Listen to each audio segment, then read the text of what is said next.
nombre del Padre, del Hijo, del Espíritu Santo. La justificación, hermanos, definitivamente tiene que ver con la salvación. Obviamente ya cuando estudiamos las doctrinas nos damos cuenta que tenemos que distinguir entre salvación, justificación, incluso redención. Sin embargo, así para adentrarnos en el tema y para que todos los que nos están escuchando no se sientan perdidos, al hablar de justificación estamos lidiando con la salvación de nuestras almas. Por eso es importante. Si no tuviese que ver con la salvación de nuestras almas, pues la verdad, el tema sería irrelevante, ¿no? Pero es todo lo contrario. Es un tema muy relevante porque tiene que ver con la salvación. Ahora, nosotros sabemos, hermanos, que no somos salvados por tener la teología súper correcta en nuestras cabecitas. No somos salvados por comprender todos los misterios teológicos. Sin embargo, todos los católicos, todos los cristianos, desde el más grande hasta el más pequeño, sí que tenemos la obligación de conocer lo que creemos, conocer lo que la iglesia nos enseña. Y esa es la razón por la cual mi hermano José Garro y yo hemos decidido tomar el tiempo para tocar este tema. Ahora, ¿qué es la justificación? Ya entrando en las distinciones a las que me referí, ¿qué es exactamente la justificación? Ya sabemos que se relaciona con la salvación, pero en concreto, ¿qué es la justificación? Tengo una pequeña definición que la voy a leer para todos ustedes. Según lo define el Concilio Tridentino, la justificación es una traslación, es una, si se quiere, es una transportación, ser transportados de aquel estado en el que el hombre, el ser humano, nace hijo del primer Adán, al estado de gracia y de adopción como hijos de Dios por medio del segundo Adán, Jesucristo, nuestro Salvador. En otras palabras, cuando nacemos, según la procreación biológica y natural, nosotros nacemos en Adán, nacemos en el primer Adán, en esa raza caída, pero por medio de Jesucristo, nosotros somos adoptados en el segundo Adán. Como el género humano, la raza humana está dividida en dos bandos. Los hijos de Adán, los hijos del primer Adán, y los que están en el segundo Adán. O sea, los que no han sido justificados y los que han sido justificados. Así es. Todos los que se encuentran en el primer Adán no están justificados, no están en estado de gracia, son criaturas de Dios. En ese sentido de creación se puede decir que son hijos de Dios. Sin embargo, no están bajo la gracia de Dios y no son por adopción, no son hijos de Dios en un sentido espiritual. De modo que es necesario que nosotros pasemos de estar en ese estado de condenación, en el primer Adán, y que seamos trasladados al segundo Adán. ¿Y quién es el segundo Adán? Es Jesucristo, el nuevo Adán. Recuerden que Adán significa hombre. Entonces necesitamos estar en el nuevo hombre, porque el primer hombre falló. El primer hombre no pasó la prueba, por así decirlo. Esa es la raza humana caída. Pero ahora en Cristo, como tú decías, o como tú enfatizabas, hermano José, somos trasladados a Cristo, somos trasladados al segundo Adán, el nuevo Adán, y a ese estado se le llama estar en la justificación, somos justificados. Eso es lo que, hermanito, eso es lo que dice San Pablo en Romanos 5, del 12 al 19, ¿verdad? Que habla de que por Adán entró el pecado del mundo y que por Cristo entró la salvación, ¿cierto? Entonces Exactamente. podemos decir que ser justificados en términos prácticos es ser perdonados, es nacer de nuevo. Sí, tiene este asunto de la justificación tiene dos elementos, uno negativo y uno positivo. ¿A qué me refiero con que tiene dos elementos, uno negativo y otro positivo? Bueno, primero, el elemento positivo, ahí entra lo que tú decías, José, el elemento positivo es la santificación interior por los méritos de Jesucristo. Eso es lo que la Iglesia Católica cree y es lo que la Iglesia Católica enseña y es lo que los católicos debemos creer, que esta justificación en su elemento positivo significa una santificación interior por los méritos de Jesucristo, no por nuestros propios méritos, no por nuestras fuerzas humanas, no por nuestros poderes naturales, sino verdaderamente por los méritos de Jesucristo. Entonces, la justificación en el sentido positivo Es una santificación interior por los méritos de Jesucristo. Y ahí es lo que tú decías, el perdón de pecados, y la gracia santificante que viene a habitar en nuestra alma. Por eso también se le llama gracia habitual, porque de una manera permanente, si se me permite la palabra en un sentido limitado, de manera permanente viene a habitar, habita en ti. No es algo ocasional o circunstancial, sino que viene a tu alma. De hecho, eres sellado con el Espíritu Santo.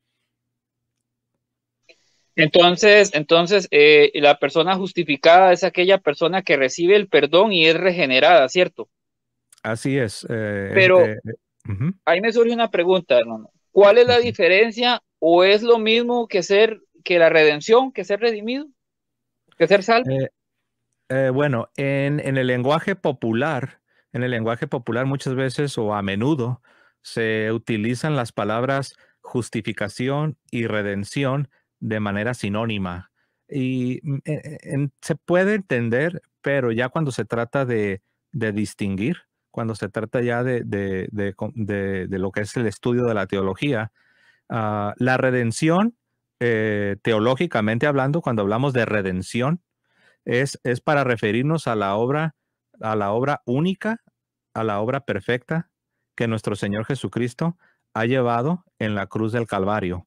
Esa obra que ha restaurado al género humano y lo ha traído de vuelta en una relación correcta con Dios, a esa obra objetiva de nuestro Señor Jesucristo, es lo que teológicamente llamamos redención. Esa es la redención. Ahora, a la aplicación, cuando se aplica a los individuos en lo particular, es ahí donde ya tenemos una justificación, la cual es un proceso. A todo este proceso se le suele llamar la salvación. Entonces, estas palabras, hermanos, para no confundir a nadie, en un sentido popular, pueden ser usadas de manera intercambiable, como si se tratase de la misma cosa, pero ya cuando queremos explicar, cuando queremos distinguir, y ya en el estudio de la teología, sí tienen significados distintos. La redención es la obra perfecta de Cristo. La justificación es lo que te sucede cuando eres trasladado del estado de pecado al estado de gracia. Y la salvación, en un sentido más amplio, es todo este proceso que es iniciado en el momento que recibes la gracia divina, la gracia de Dios. Quiere decir que la justificación es un producto o un fruto de la redención de Cristo. Así es posible gracias a esa obra redentora de nuestro Señor Jesucristo. Por eso uno de los títulos del Señor es el Redentor. Por eso muchas parroquias se llaman Cristo Redentor. Él es el Redentor, Él es el que hizo posible que la raza humana fuese restaurada. Pero esa obra se debe aplicar en el tiempo y cuando se aplica es cuando comienza la justificación de los hombres, del ser humano. Y la salvación es cuando ya la persona llegó al cielo, que se puede decir, se Ya salvó. cuando, ya cuando consideramos todo el proceso, porque recuerden que la justificación no es solo un instante en el tiempo, en el pasado, como algunos protestantes hablan así, no dicen, yo fui salvado o justificado Ya fui el salvo. 15 de enero de 1986 y lo ven todo como en el pasado.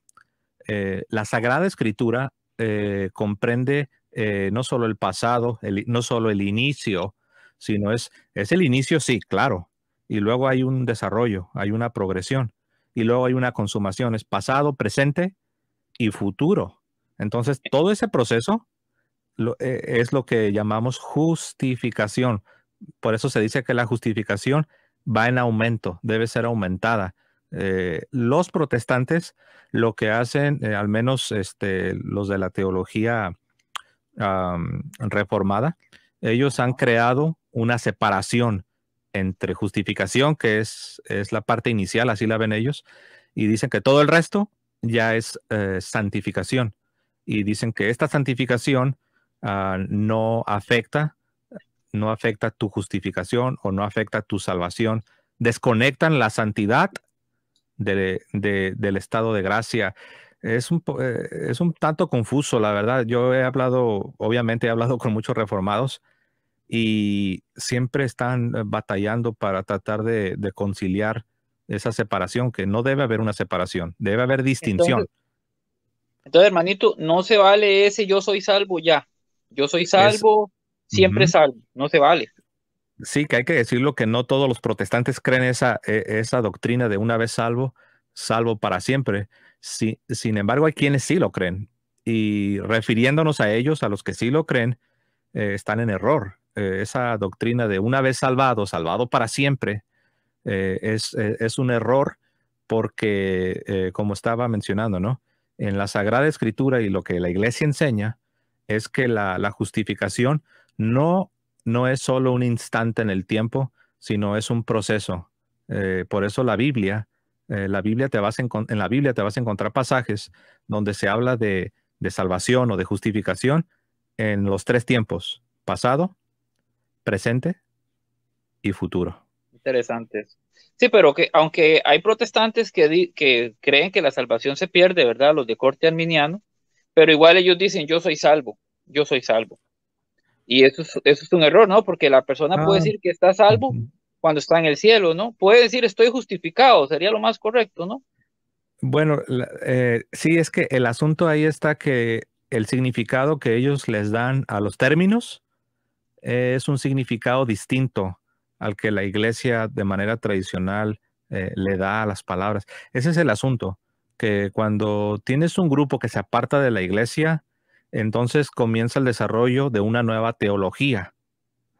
Entonces, a la hora de que ellos se expresan, a la hora de que ellos predican y enseñan, ellos están utilizando una teología propia. Están a menudo, no siempre, pero a menudo utilizan definiciones que ellos les han dado a los términos. Entonces, si se entiende bien lo que es estar en salvación a la manera católica, uno puede decir, no, yo creo hasta lo mejor de mi conciencia que estoy en estado de gracia. Yo creo hasta lo mejor de mi conciencia que yo estoy en estado de salvación, porque eso es, hermano. Estar en estado de gracia significa estar en un estado de salvación. No Ahora, estar en pecado mortal. exacto, no estar en pecado mortal. Ahora, eso no significa que estamos diciendo, como algunos protestantes afirman, que ya estamos absolutamente seguros que no importa lo que pase, seremos salvados y que ya tenemos la salvación futura asegurada de manera infalible, ¿no? Eso es el pecado de presunción, es lo que la iglesia condenó precisamente en el Concilio de Trento y es algo que nosotros no podemos afirmar porque no tenemos esa certeza absoluta e infalible de que ya tenemos garantizada la salvación en el tiempo futuro. Por eso Jesús dice que debemos perseverar hasta el final, que persevere hasta el final será salvo. También San Pablo nos dice que cuidemos nuestra salvación con temor y temblor. Es un proceso, en verdad es un proceso. El mismo San Pablo dice en 1 Corintios 9, 26, 27, parafraseando el texto, miren que yo golpeo mi cuerpo, no siendo heraldo de muchos, venga a ser descalificado. Entonces, San Pablo era consciente que tenía que esforzarse, porque en 1 Timoteo 1:15, él dice que de los pecadores él es el primero. Entonces, San Pablo era realista, era humilde, y San Pablo no se las daba de salvo, siempre salvo, ¿verdad? Entonces, todo esto que estamos comentando, si yo te pregunto, bueno, justificar es ser trasladado del hombre viejo al hombre nuevo, de Adán a Jesucristo, es ser perdonado en términos prácticos, ¿verdad? Ujú. La justificación viene de la redención, de la obra redentora de Cristo y nos lleva a la salvación, ¿verdad? Que es llegar al cielo, ¿no? Para entender. Pero si yo te Así pregunto, es.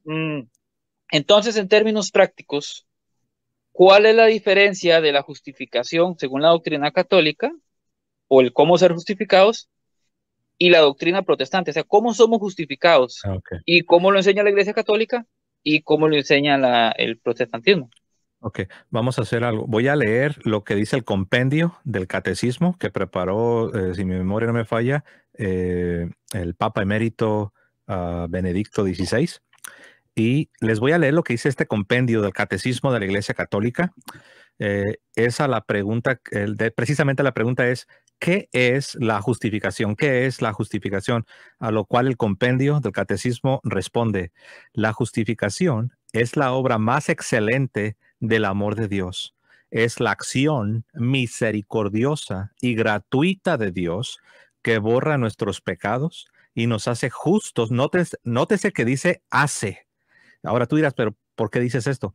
Porque los protestantes rechazan esta realidad de que somos hechos. Ellos dicen que no somos hechos, sino que solo somos considerados. Seguimos siendo pecadores, dicen ellos, seguimos siendo pecadores por dentro, pero solamente somos como rodeados de la justicia de Cristo, y Dios, cuando te ve del cielo hacia abajo, Él te ve como que si fueras justo, a pesar de que internamente no eres justo, sino que Dios te considera como si fueses justo.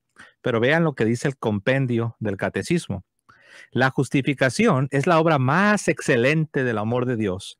Es la acción misericordiosa y gratuita de Dios que borra nuestros pecados y nos hace justos y santos. Por eso dice San Pablo en 2 Corintios 5:17, de modo que si alguno está en Cristo, nueva creación es. Las cosas viejas han pasado y he aquí, todas son hechas nuevas. San Pablo no dice, si alguno está en Cristo, ahora eres considerado como si fueses justo, aunque no lo eres. Eso no dice San Pablo. San Pablo dice que somos una nueva creación, y el compendio del catecismo nos dice lo mismo, nos dice y nos hace justos y santos en todo nuestro ser. Somos justificados por medio de la gracia del Espíritu Santo que la pasión de Cristo nos ha merecido y se nos ha dado en el bautismo. Con la justificación comienza la libre respuesta del hombre, esto es, la fe en Cristo y la colaboración. Y nótese que sí estoy diciendo colaboración, porque sí eres responsable ante Dios y en el juicio eres responsable. Por eso debes responder, por eso debes colaborar. En otras palabras, debes dar tu sí al Señor y tu no al pecado. Dice, esto es la fe en Cristo y la colaboración con la gracia del Espíritu Santo. Esto lo dice el compendio en la pregunta 422. De ¿Cómo hecho, ves? el catecismo dice en numeral, creo que sí es en el 2008, me parece, 22008, me parece. Bueno, ese tema está del 1993 al 2011, por ahí está eso en el catecismo. Dice que Dios asocia libremente al ser humano a su obra redentora, ¿verdad? Porque sabemos que somos salvos por gracia, pero somos justificados, accedemos a esa gracia por medio de la fe, que a lo que viene. Es muy interesante eso que dices, porque dice que nos hace justos. Me recuerda lo que Jesús le dijo a Nicodemo, nacer de nuevo, ¿no? Pero Ujú. aquí hay una pregunta. Nos hace justos, nacemos de nuevo, pero seguimos con esa inclinación al pecado, ¿no? Seguimos con esa naturaleza caída. Eso sí no se quita. Ahí es donde viene la parte de esforzarnos, o Sí, cómo sí, compaginamos eso. eso es correcto. Esa inclinación sí continúa y ha de continuar hasta el último de nuestros días. A esta inclinación al pecado es lo que también conocemos como la concupiscencia. ¿Ok? Y esta concupiscencia, propiamente hablando, no es pecado, como algunos la confunden. Es cierto que la concupiscencia es una imperfección, ¿ok? Y viene a raíz de la caída. Sin embargo, propiamente hablando, la concupiscencia no es un pecado. De hecho, fue uno de los errores de Martín Lutero.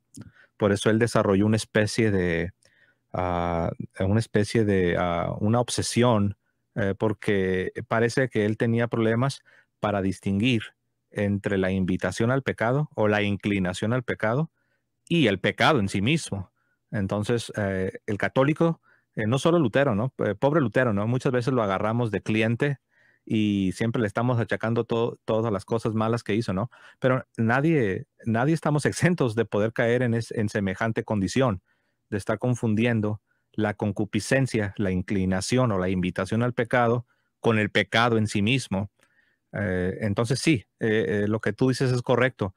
Aún después de la justificación, aún después de que ya perteneces a la familia de Dios, de que ya Por eso, has sido hecho justo, sí te va a tocar lidiar y debes estar lidiando con esta inclinación al pecado.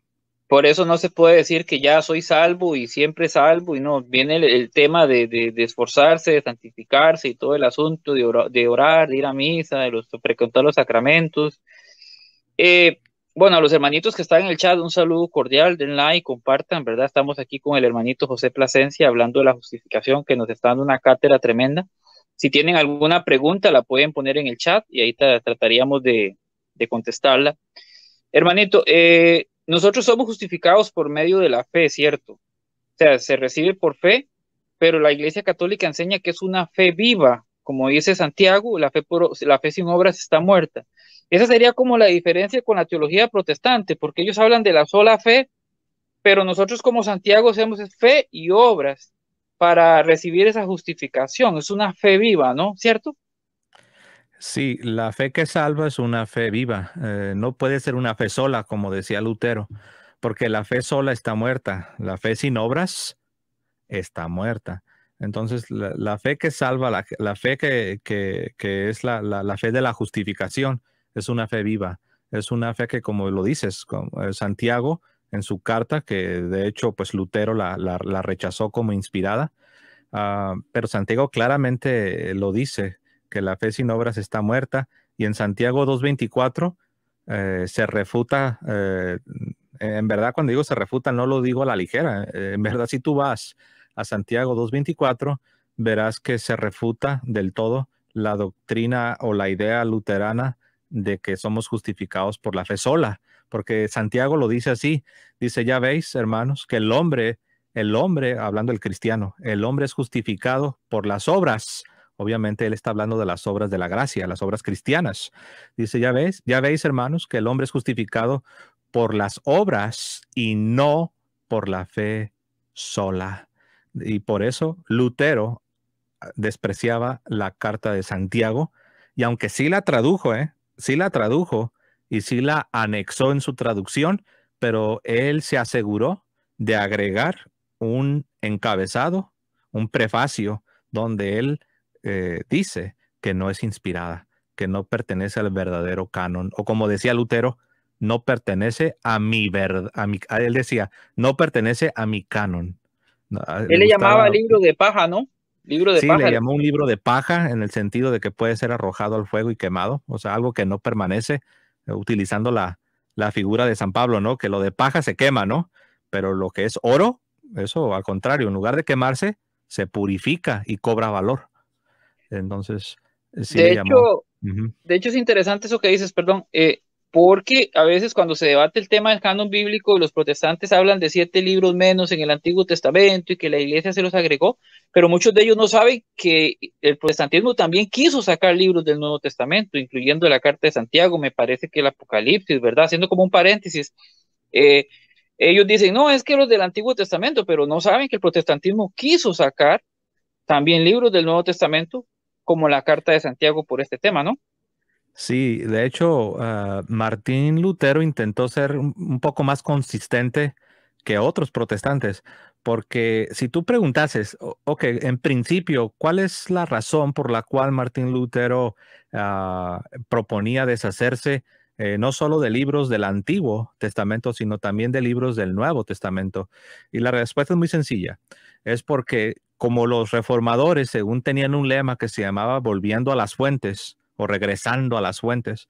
Entonces ellos regresaron a los primeros siglos del cristianismo, donde había libros tanto del Antiguo Testamento como del Nuevo Testamento que eran puestos en duda. Eran libros que su canonicidad o su inspiración divina era puesta en duda. Entonces, basándose en ese principio, es que se rechazan 7 libros del Antiguo Testamento, que es los que hoy conocemos como deuterocanónicos. Pero Lutero dice, a ver, esperen, entonces, ¿qué hacemos con los deuterocanónicos del Nuevo Testamento? Es decir, ¿qué hacemos con los libros del Nuevo Testamento que también fueron puestos en duda y que también se dudó mucho de su inspiración por ciertas personas? Entonces, Lutero, intentando ser consistente, agarrando parejo, por decirlo así, del Antiguo y del Nuevo Testamento, él se toma la libertad de rechazar 4 libros en lo particular.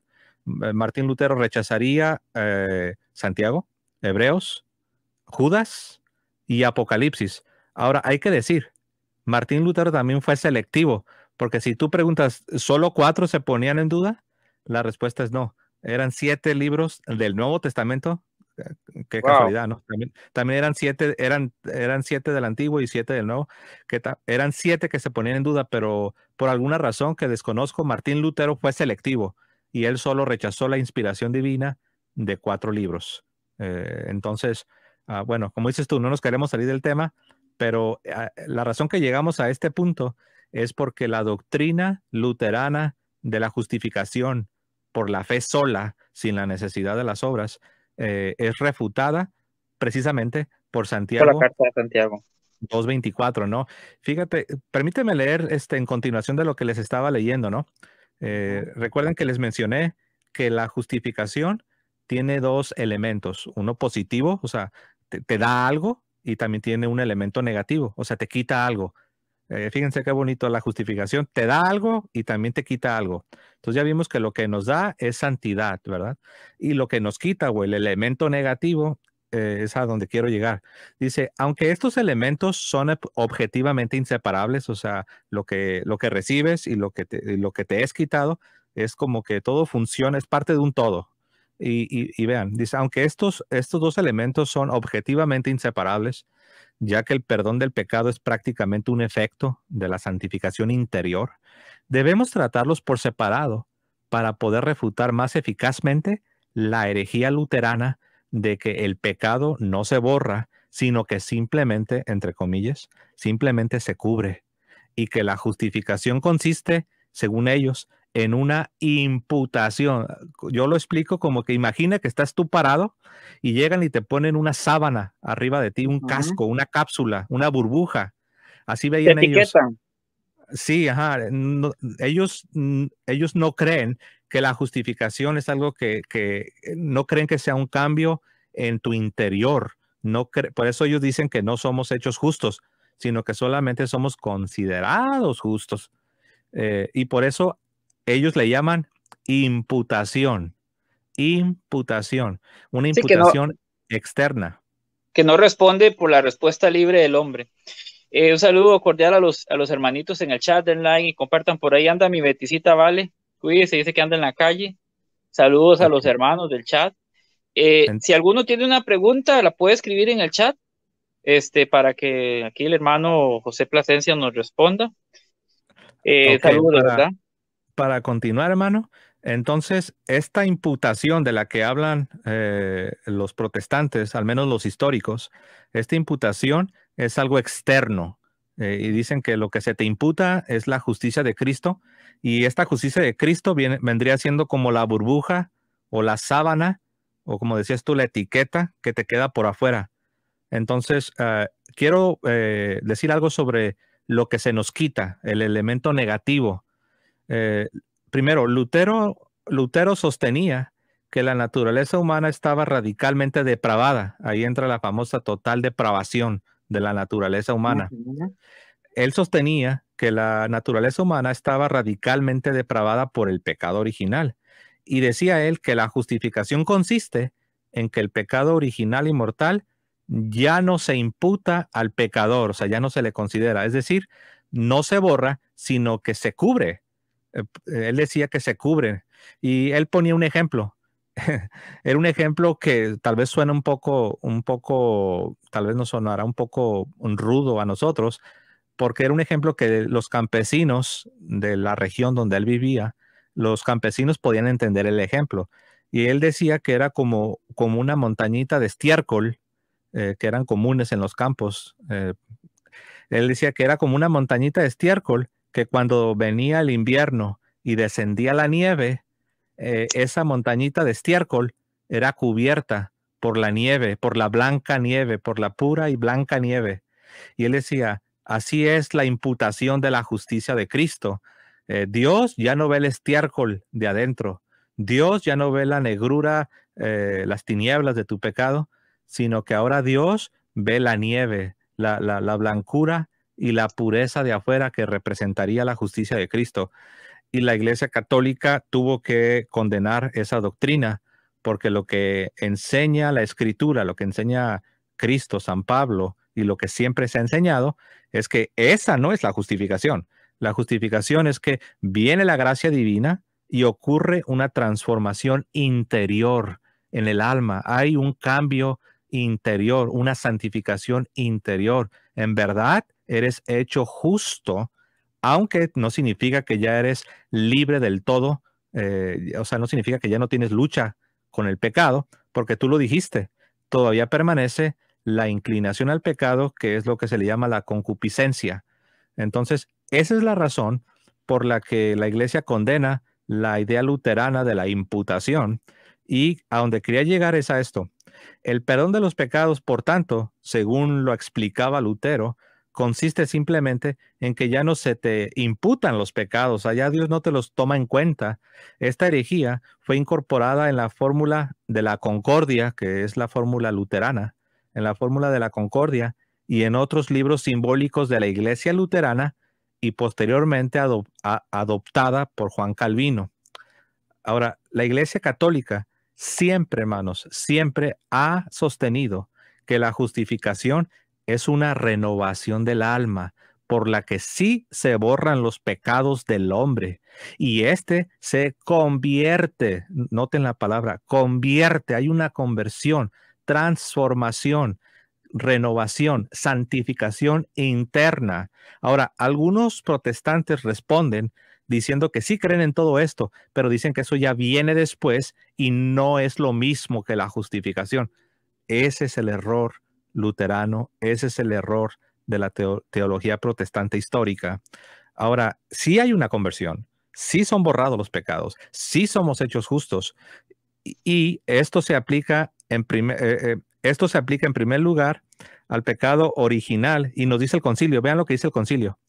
El concilio de Trento dice, si alguien niega que por la gracia de nuestro Señor Jesucristo, que se confiere en el bautismo, se perdona la culpa del pecado original, o incluso afirma que no se quita de todo, que no se quita todo lo que tiene de verdadero y propio el pecado, sino que dice que solo se levanta o no se imputa, si alguien afirma esto, sea anatema. Wow. Lo que aquí define respecto al pecado original el concilio, lo reafirma en otro lugar respecto al pecado mortal. O sea, no nomás es el pecado original, sino que el concilio, esta definición se le aplica a todo el pecado, aún a través de la vida cristiana.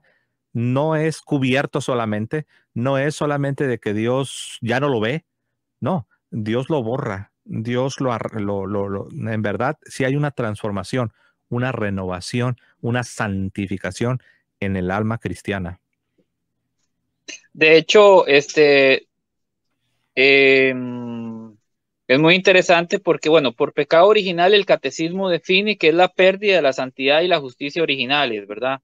Se pierde esa amistad con Dios, la naturaleza no queda totalmente depravada, como dicen los calvinistas, es una naturaleza herida que sigue inclinada al pecado, pero como bien explicabas de la justificación, somos trasladados del viejo hombre, del Adán, al nuevo hombre, Cristo Jesús, pero seguimos con esa inclinación. Eh, con respecto a cómo somos justificados, bien decías también que somos justificados por fe y obras, pero obras de caridad cristiana, ¿verdad? Sí. Diferente, porque, perdón, cuando San Pablo dice no por obras para que nadie se gloríe, él está hablando de las obras de la ley, pero no de la caridad cristiana, ¿verdad? Sí, algunos se confunden cuando encuentran esos pasajes de San Pablo en la carta a los Romanos o la carta a los Gálatas, donde San Pablo claramente está lidiando con otra herejía, que es la herejía de los judaizantes, la herejía judaizante. Ellos querían que los ya cristianos se hicieran judíos para entonces sí ser considerados verdaderos hijos de Dios, lo cual es un error. El ya convertido, el ya cristiano, no debe hacerse judío, no debe circuncidarse y someterse a las exigencias de la ley mosaica para ser hijo de Dios, en virtud de que ya tiene la gracia divina por la obra redentora de Cristo. Esa persona ya está en gracia, ya es un hijo de Dios, ya ha sido adoptado, ya ha sido incorporado al pueblo de Dios sin llegar al judaísmo como estos judaizantes estaban enseñando. Pero tiene razón. Cuando hablamos de las obras en el contexto de la justificación, Estamos hablando de las obras que vienen de la gracia de Dios, por el poder del Espíritu Santo. Ahí entran las obras de caridad, las obras de misericordia. Todo esto tiene que ver con el poder de Dios, con el poder del Evangelio, con la obra perfecta de Cristo. No estamos hablando ni de las obras de la ley, ni de las obras paganas, ni de las obras que cualquier persona puede hacer con sus fuerzas o sus poderes naturales. No, estamos hablando de aquello que viene por la misma gracia de Dios. Sí, porque de hecho el pensamiento de San Pablo tú lo puedes ver en pasajes como Romanos 3:20 y 3:28, donde él claramente lo que está descartando son las obras de la ley, que es lo que habla en Efesios 2:8-9. San Pablo no le va a llevar la contraria a Santiago, que Santiago habla incluso Santiago habla la comparación de si la viuda está desamparada, dice que somos justificados por la fe y obra, no se contradicen, se complementan. San Pablo tampoco le va a llevar la contraria a Jesús en el Evangelio, y estas son las obras de caridad cristiana por las que vamos a ser juzgados, vamos a ser juzgados por el amor. Dice, tuve hambre y me diste de comer, tuve sed y me diste de beber, estuve desnudo, me vestiste, estuve enfermo, me visitaste, y dice que por eso entrarán al reino de los cielos, y los que no lo hicieron serán apartados a su izquierda porque tuve hambre y no me dieron de comer. Entonces somos justificados por una fe viva, que va de la mano, fe y obras, pero hablamos de obras de caridad cristiana, no de la ley, y podemos decir que esa es la gran diferencia, ¿no?, con la teología protestante. Así es, sí. Por ejemplo, para confirmar lo que acabas de decir, voy a leer a San Pablo en Romanos 2:6, hablando de Dios. San Pablo nos dice esto, Romanos 2:6, hablando de Dios, el cual pagará a cada uno, y estoy leyendo incluso de la Reina Valera, porque sé que este es un punto de controversia con los protestantes, el cual pagará a cada uno conforme a sus obras. Vida eterna a los que perseverando en bien hacer, que de hecho en el griego ahí es en hacer buenas obras, perseverando en bien hacer, o sea, perseverando en buenas obras, buscan gloria y honra e inmortalidad. Y luego después dice, pero ira y enojo a todos los que son contenciosos y no obedecen a la verdad, sino que obedecen a la injusticia. Entonces, claramente, en el verso 6, San Pablo dice que Dios pagará a cada uno conforme a sus obras. Wow. ¿Nos puedes repetir la cita, hermanito? Romanos, capítulo 2, verso 6. Esa cita se echa abajo todo el tema del tulip, ¿no? Y a la sola fe. Sí, sí, es que pues las teorías en el caso de lo que tú dices del tulip, para los que no saben qué es eso de tulip, es un acróstico que cada letra de esa palabra tulip representa una doctrina calvinista, ¿no? Pero sí, ahí entran muchas cosas. Permíteme leer lo que tengo aquí. La, la teoría así condenada, estoy hablando cuando hablo de la teoría, me refiero pues a la doctrina de Martín Lutero y la llamada justificación por la fe sola. Esta teoría así condenada solemnemente por los padres del Concilio de Trento, es antibíblica y está opuesta a la tradición de la Iglesia. La enseñanza bíblica sobre este punto puede reducirse de la siguiente manera. Número 1, la remisión de los pecados concedida en el proceso de justificación es una verdadera aniquilación de la culpa. Es decir, los pecados perdonados dejan de existir en el orden moral, aunque no, por supuesto, en el histórico. Por ejemplo, si yo era un ratero, verdaderamente, eso, cuando Dios me perdona, la culpa de esos pecados es aniquilada, es borrada en el sentido moral, pero no en el sentido histórico. ¿Por qué? Porque si la policía llega a tocar la puerta de mi casa por los crímenes que yo cometí, por lo que robé en el tiempo pasado, yo con justicia debo ir a pagar por esos crímenes. Y alguno dirá, ¿pero qué no se supone que ya la obra perfecta de Cristo ya te perdonó? ¿Por qué? Eso se parece como el purgatorio, ¿no? Cuando los protestantes dicen, pero ¿por qué ustedes católicos creen en el purgatorio? ¿Qué no crees que la obra de Cristo es perfecta y que ya te perdonó? Sí, ya me perdonó y fue borrado, en verdad, fue borrado a la culpa de mi pecado. pero en el sentido histórico hay consecuencias. Es que Entonces, exactamente, ujú, perdón, de hecho el sí, sí, pecado tiene dos cosas, culpa y pena, culpa y consecuencia, así, que es lo que se paga aquí o se paga en el purgatorio. así es. Y como nos dice el salmista, ¿no? El rey David, en este caso, en el Salmo 51 o en la Vulgata es el Salmo 50, verso 3 dice así: Ten piedad de mí, oh Dios, según tu gran misericordia y según la multitud de tus piedades. Borra, borra mi iniquidad.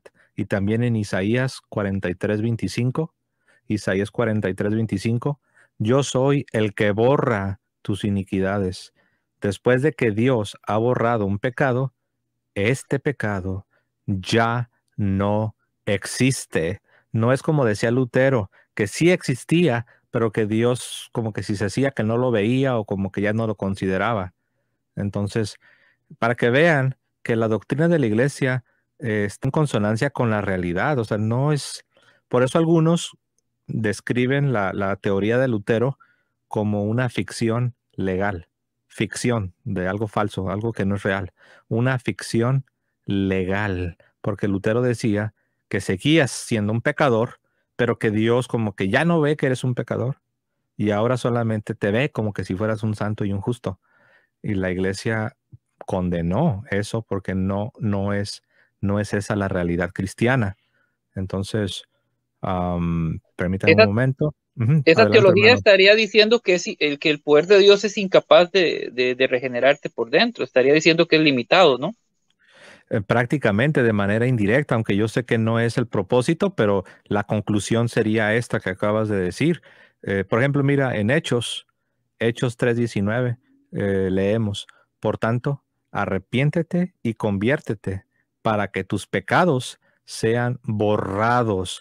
Los tres pasajes que hasta ahora he mencionado hablan de pecados que son borrados, son aniquilados. Número uno, Salmo 51:3. Número dos, Isaías 44, perdón, 43:25. Y este otro pasaje que acabo de leer en el libro de los Hechos, ya se me pasó Tres aquí. diecinueve me parece. Sí, así es, 3:19, Hechos 3:19.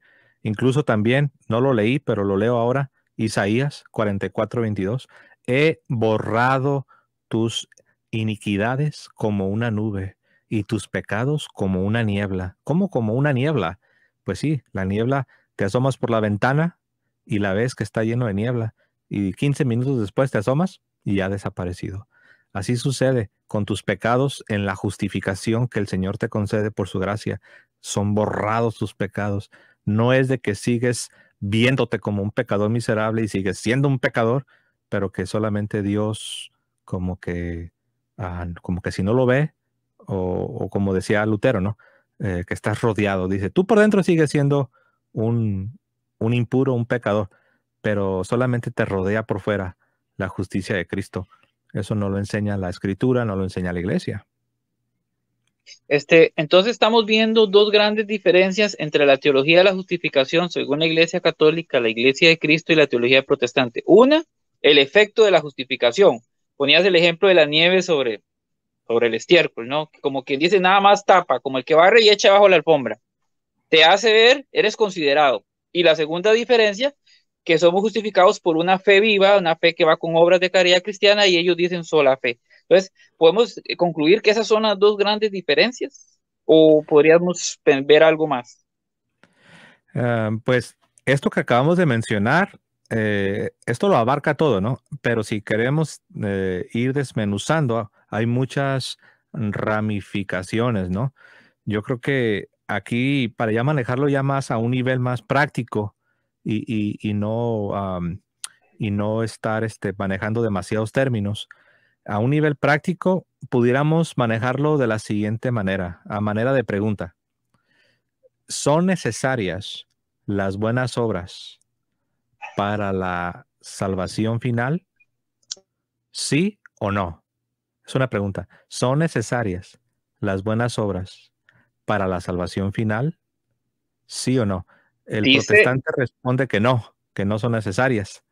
El católico responde que sí. de hecho, Apocalipsis 20:12 dice que los muertos serán juzgados según sus obras, dice el texto, lo dice clarísimo, ¿verdad? Y si volvemos al pasaje del Evangelio de Mateo 25, el 31 al 46, cuando el Señor le dice, vengan a los derechas, venid benditos de mi Padre, porque tuve hambre, tú me diste de comer, y a los de la izquierda ir al fuego eterno, porque tuve hambre y no me diste de comer, pues no creo que no pueda ser más claro, ¿verdad? De que seremos juzgados según las obras en el amor, obviamente, pues teniendo fe, porque las dos cosas, tampoco estamos hablando aquí de pelagianismo, que es creer que somos salvos solo por obras, no, estamos hablando de fe y obras, pero sí, somos juzgados, sí son necesarias. Claro, y noten que la pregunta decía que si las obras cristianas, o sea, las buenas obras, son necesarias para la salvación o la justificación final. Noten que dice final. ¿Por qué? Porque nosotros ya vimos que la justificación en su etapa inicial, cuando la recibes al principio, esto viene de la gracia divina. Sin embargo, una vez que ya estás en estado de gracia, Dios, una de las razones que te pone en estado de gracia es para que tú seas transformado a la imagen de Jesucristo, para que seas santificado, para que andes en las buenas obras que Él ha dispuesto, para que andes en ellas. Y eso será puesto a prueba en el día del juicio. Entonces, si alguien tiene toda la teología correcta y alguien comprende todos los misterios, y alguien dice que ya es justificado y que ya está 100% seguro de su salvación, pero si en el día del juicio no tiene las buenas obras para las cuales el Señor te salvó y en las cuales espera que tú vivas, entonces serás condenado, porque también están las palabras de Jesucristo que dijo a un grupo de personas que se presentaron delante de él hablándole de mucha teología y de mucha profecía y de milagros, incluso de milagros. Y el Señor les dice, apartaos de mí, hacedores de maldad, nunca os conocí.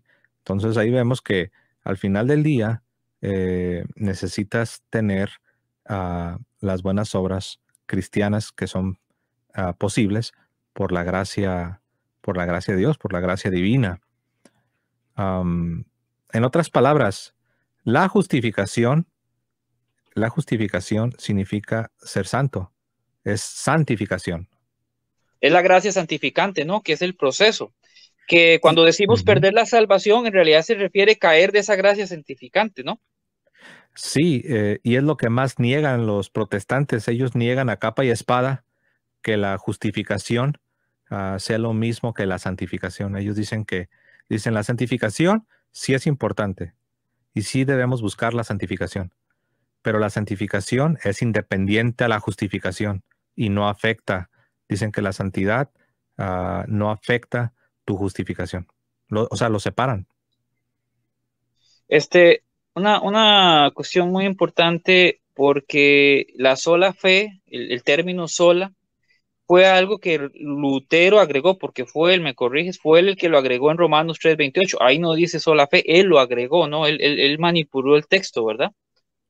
Sí, en su traducción del Nuevo Testamento al alemán, si no me equivoco, del 1522, en la carta a los Romanos, capítulo 3, el verso 28, él agregó el verso, si tú lo lees, dice, ya vemos pues que el hombre es justificado por la fe, pero Lutero le agregó una palabra, le agregó la palabra sola, para que leyese, ya vemos pues que el hombre es justificado por la fe sola.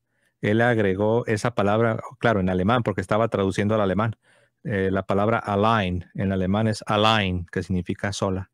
Entonces, ahí vemos cómo en un intento desesperado de probar su doctrina que él pues se sacó de la manga, él agrega la palabra allein en alemán para que dijera que el hombre es justificado por la fe sola, pero en el texto griego no dice la fe sola, dice por la fe.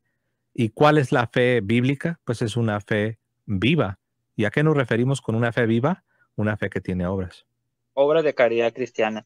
Y ya que Así es. mencionas eso, hermanito, el tema es que la enseñanza de la sola fe, como la dijo Lutero, no es algo que enseñaban los primeros cristianos, los padres de la iglesia, no es algo que venía desde el principio, ¿verdad? Como algunos protestantes afirman. No, de ninguna manera. De hecho, hay un historiador protestante que se llama Alister McGrath. Alister McGrath. Este historiador protestante tiene un libro que se llama Justitia Dei, o sea, justicia divina.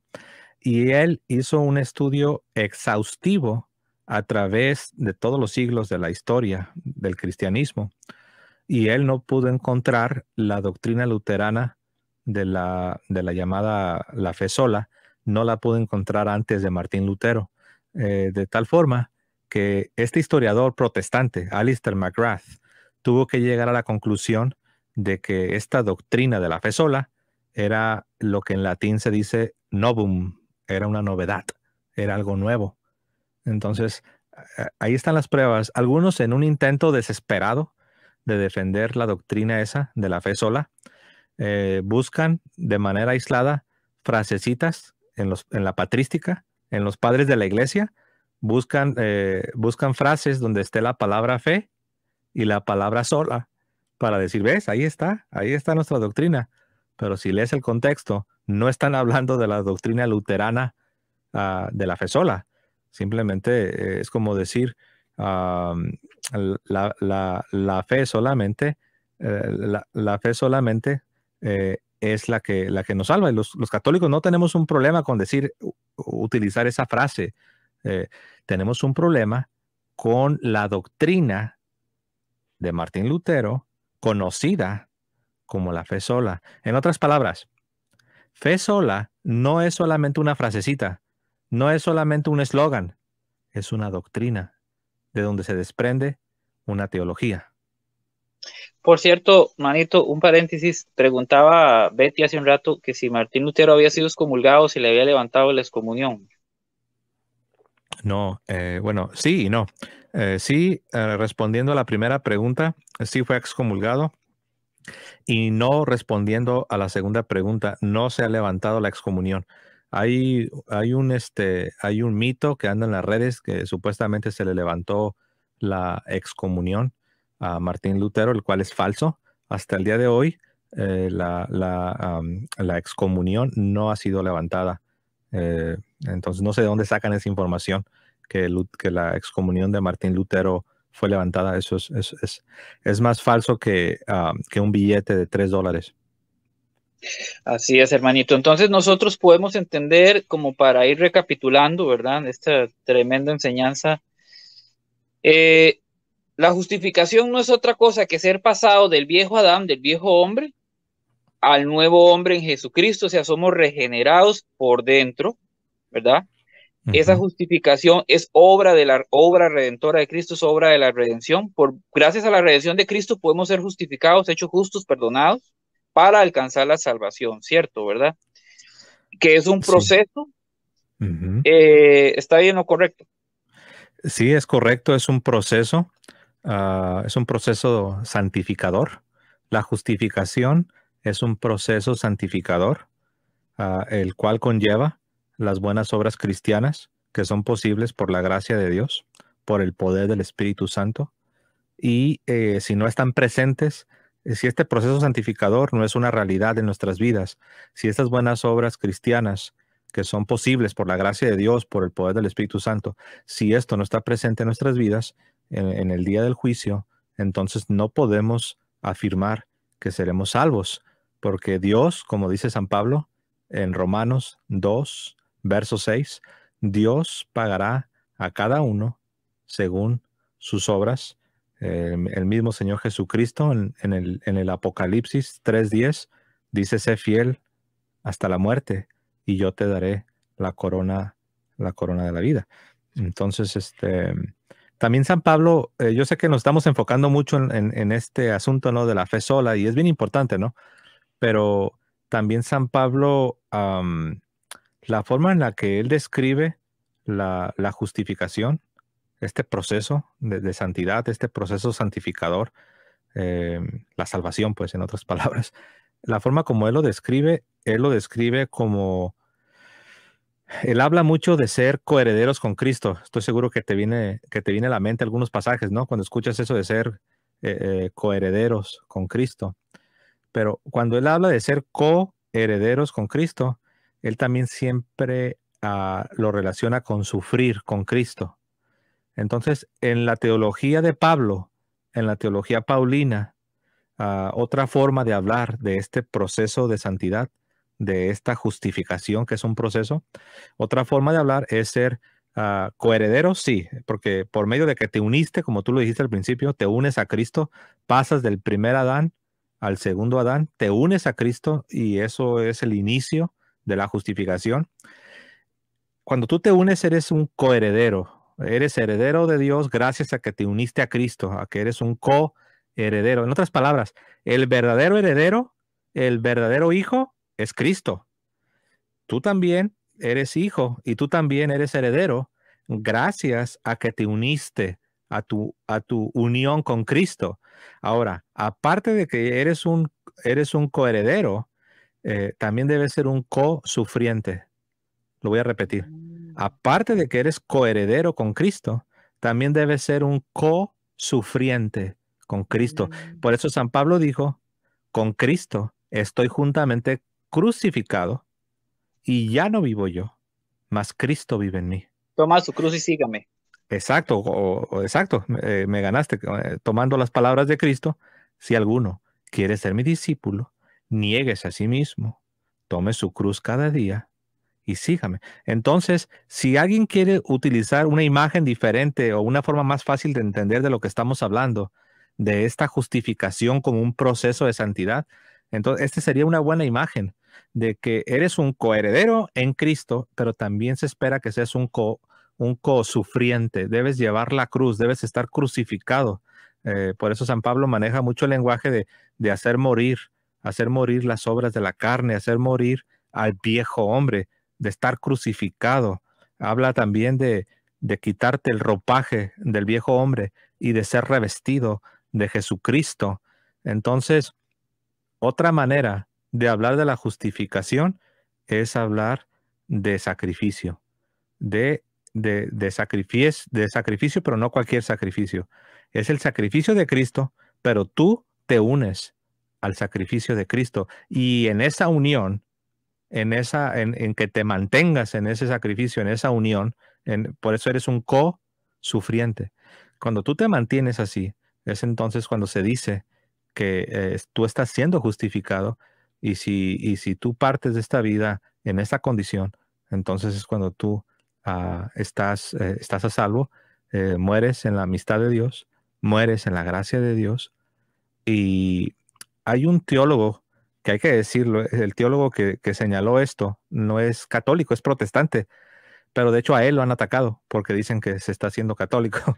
Él dice que hablar de la justificación en la realidad es hablar de glorificación, porque muchas veces nos referimos a la glorificación solamente para hablar del tiempo futuro, cuando ya recibamos un cuerpo nuevo, pero en la realidad, glorificación es todo este proceso.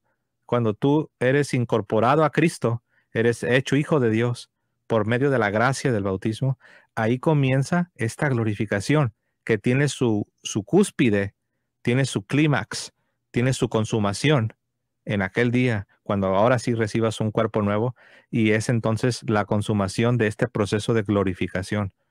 Am, no sé si por ahí no quiero confundir a nadie. No, de hecho, hay algo muy importante que aclarar, ¿verdad? La iglesia enseña que somos salvos por gracia, es un regalo de Dios, pero esa gracia se recibe por medio de la fe, o sea, somos justificados por medio de la fe, como bien explicabas, una fe viva. Las obras, tú decías que son por la gracia de Dios, claro que sí, Dios las pone en ti para que tú las ejecutes o no, las uses o no. Eso me recuerda a la parábola de los talentos, ¿verdad? Que a uno se le dio uno, a uno se le dio dos y a uno se le dio cinco. Te ponen los talentos, te ponen las obras, tú sabes si las usas, las multiplicas o las entierras, ¿verdad? Pero darás cuenta por eso. Por eso es una fe viva. Voy a salirme un momentito del celular y entrar por la compu, hermano, y me dice si este último comentario mío está en lo correcto o le falta, ya para ir No, terminando. sí, así es, hermanos.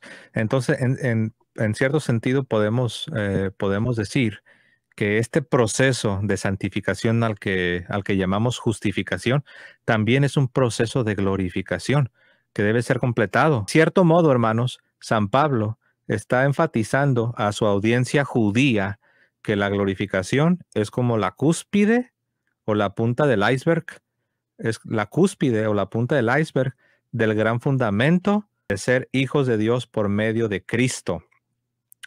Entonces, hermanos, la justificación es un proceso de santidad, es un proceso de santificación. Tiene un inicio, pero también tiene un desarrollo y también tiene un final, tiene una consumación. ¿Cómo ves, José? Hermano, yo estoy pues súper feliz, súper contento por pues, la tremenda enseñanza que nos diste. De verdad que me gustaría tenerte aquí 3 horas, pero no se puede.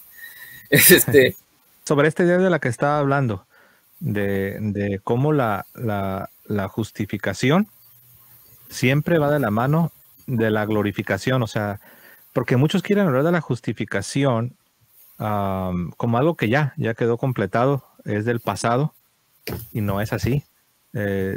Tan no es así que la glorificación, que es cuando vamos a recibir un cuerpo nuevo, está de la mano de la justificación. O sea que verdaderamente es un proceso. No puedes decir que ya la justificación ya es algo totalmente consumado y que es algo del pasado y que ya lo tiene 100%. Para mí, honestamente, el error más grande de la teología protestante es decir que la justificación solo es un instante en el pasado y que no es un proceso. Para mí, si tú quieres comprender la mayor diferencia entre lo que enseña la iglesia sobre la justificación y lo que enseñan los protestantes, la mayor diferencia es que la iglesia nos dice que la justificación es un proceso y los protestantes niegan esta afirmación. César Augusto Ramírez, ¿cuál es el Ordo Salutis correspondiente a la fe católica? Saludos, bendiciones. Bueno, esa idea pues es protestante, ¿no? Lo del Ordo Salutis o el orden, para los que dicen, ¿qué es eso? Es simplemente el orden de la salvación. Entonces, eso es algo que principalmente los reformados de corte calvinista son los que han desarrollado esta idea. Y la razón que lo han desarrollado es porque precisamente como ellos creen en la predestinación, ellos dicen, ¿qué es primero? ¿La regeneración o la fe? Entonces ellos hablan de un orden, pero dicen que no es un orden cronológico, sino es un orden lógico. Tú dirás, ¿y cuál es la diferencia? Según ellos dicen que aunque sí hacen una distinción en que primero eres regenerado y entonces ya que eres regenerado, el problema está, hermano, no los quiero enredar. El problema está de que los calvinistas no creen que el hombre es libre. No creen que tú tienes una libre voluntad, el libre albedrío. Entonces ellos dicen que para que puedas escoger o creer o tener fe, primero la gracia te debe regenerar. Entonces ya que estás regenerado, entonces ahora sí ya puedes escoger, ya puedes creer, ya puedes ejercer la fe. Por eso se ven obligados a hablar del famoso ese Ordo Salutis, donde dicen que primero viene la gracia y te regenera. Y ya que estás regenerado, entonces ahora sí ya escoges, ya comienzas a creer. Pero la iglesia no lo ve así. La iglesia le adjudica la obra a la gracia de Dios, pero nosotros no creemos en la predestinación como ellos creen. Y aparte, no creemos que el hombre está totalmente depravado. Nosotros sí creemos que los hombres tienen la libertad de decirle sí o no a Dios. Por eso la Iglesia Católica nunca ha estado obligada a hablar de un orden de la salvación. No, y aparte de que somos hechos a imagen de Dios, no podemos decir que estamos totalmente depravados. Una última preguntita, que ya que dimensionaste esto, y está interesante, hermano, ya. Judas fue predestinado, dicen, preguntan ahí. Judas, sí, o sea, la Biblia, o sea, no se van a confundir, porque algunos pueden ir al extremo de que como Calvino cayó en errores sobre la predestinación, algunos pueden caer en el error de decir, entonces no debemos creer nada, absolutamente nada de la predestinación. Ese es otro error. Puedes ir a dos extremos. Uno, al extremo de Calvino, de hablar de una predestinación doble, que unos están predestinados al cielo y otros al infierno, y negar la libre voluntad. Y el otro extremo es decir que no existe nada, absolutamente nada sobre la predestinación.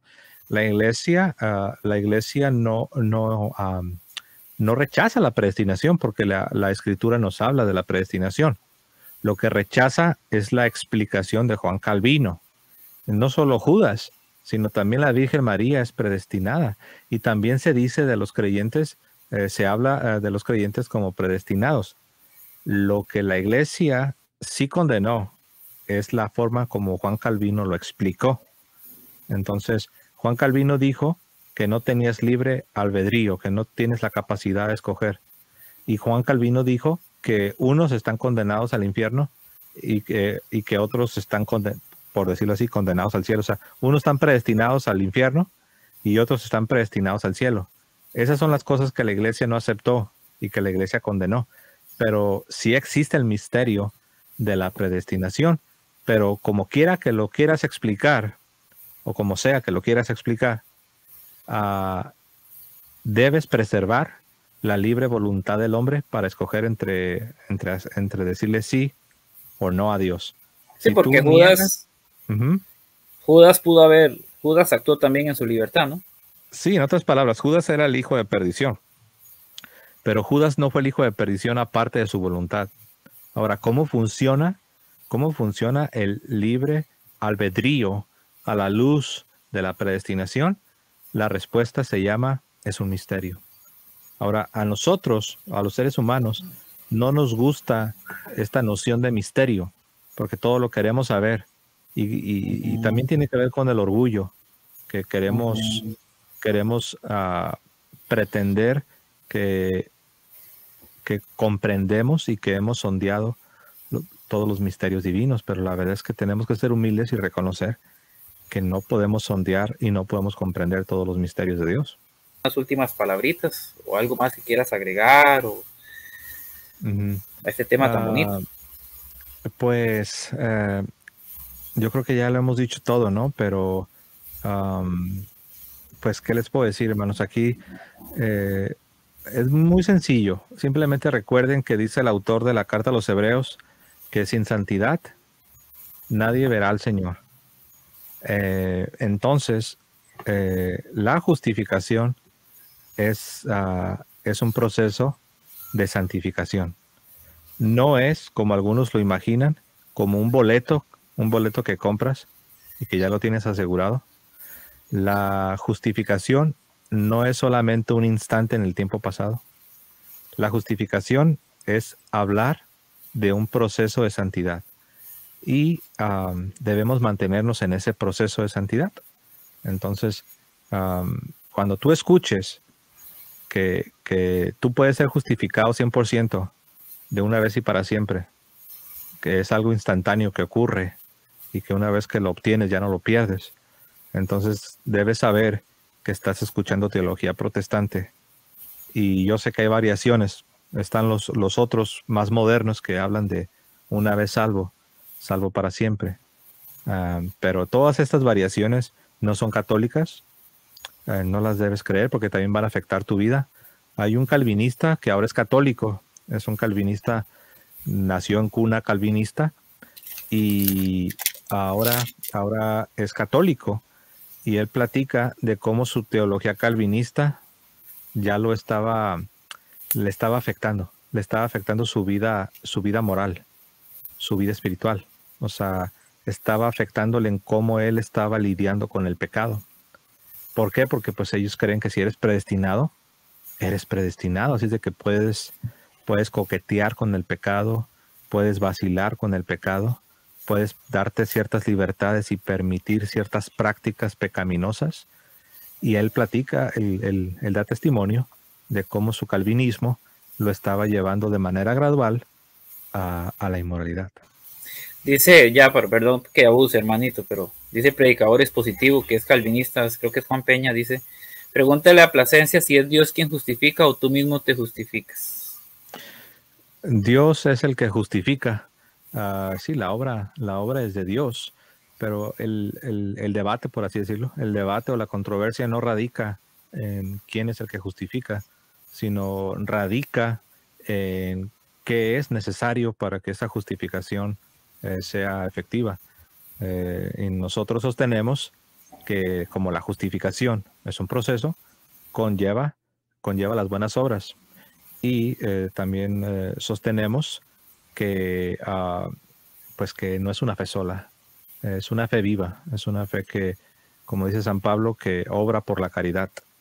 O como dice Santiago, ¿no? El hombre es justificado por las obras y no por la fe solamente, en Santiago 2:24. Entonces sí, es Dios, es la gracia de Dios. Ahí estamos de acuerdo. Los protestantes y los católicos nos podemos unir en un grito de guerra diciendo que sí, que es obra divina, pero donde hubo ya una discordia fue ya con las ideas de Lutero, ¿no? Que comienza a hablar de una fe sola. A los reformados les incomoda mucho el lenguaje de colaborar, de colaborar o de responder a la gracia divina, porque ellos dicen que el hombre pues no tiene libre albedrío. Así es, hermano. Bueno, nos despedimos entonces. Gracias al hermano José, a todos los que estuvieron en el chat. Den like, den compartir. Y bendiciones, de verdad, hermanito. Muchas gracias. Amén. Dios los bendiga a todos. Un fuerte abrazo. Amén.